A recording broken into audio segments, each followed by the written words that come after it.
জাতীয় সংসদ নির্বাচন সামনে রেখে দৌড়ঝাঁপ বেড়েছে অন্তর্বর্তী সরকারের। বিশেষ করে নির্বাচনের আগে জুলাই সনদ বাস্তবায়ন এখন বড় চ্যালেঞ্জ। এ অবস্থায় প্রধান উপদেষ্টা অধ্যাপক ডক্টর মোহাম্মদ ইউনূসের নেতৃত্বে বৈঠক করেছে জাতীয় ঐকমত্য কমিশন। সেখানে নির্বাচন সহ বেশ কিছু বিষয়ে আলোচনা হয় তাদের। এ সময় জাতীয় নির্বাচন নিয়ে চূড়ান্ত সিদ্ধান্ত জানান প্রধান উপদেষ্টা। বলেন, বর্তমান অন্তর্বর্তী সরকারের প্রধানতম ৩টি ম্যান্ডেটের অন্যতম হচ্ছে সংস্কার। তাই নির্বাচন ও বিচারের মতোই সমান গুরুত্ব দিয়ে জুলাই সনদের বিষয়টিকে দেখতে হবে।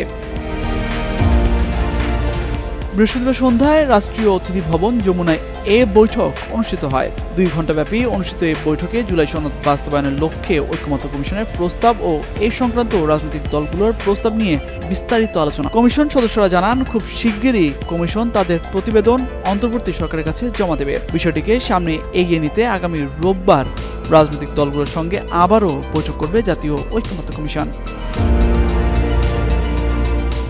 ডক্টর মোহাম্মদ ইউনূস বলেন, আগামী ফেব্রুয়ারিতে অনুষ্ঠেয় জাতীয় নির্বাচন শুধু একটি সাধারণ নির্বাচনই নয়, এটি হচ্ছে একটি ফাউন্ডেশনাল ইলেকশন, যার মাধ্যমে নির্ধারিত হবে আগামীর বাংলাদেশের পথরেখা। তাই নির্বাচনকে সামনে রেখে অবশ্যই মৌলিক সংস্কারগুলো চূড়ান্ত করে ফেলতে হবে। একই সঙ্গে মাথায় রাখতে হবে, ফেব্রুয়ারির প্রথমার্ধে নির্বাচনের কোনো বিকল্প সরকারের হাতে নেই।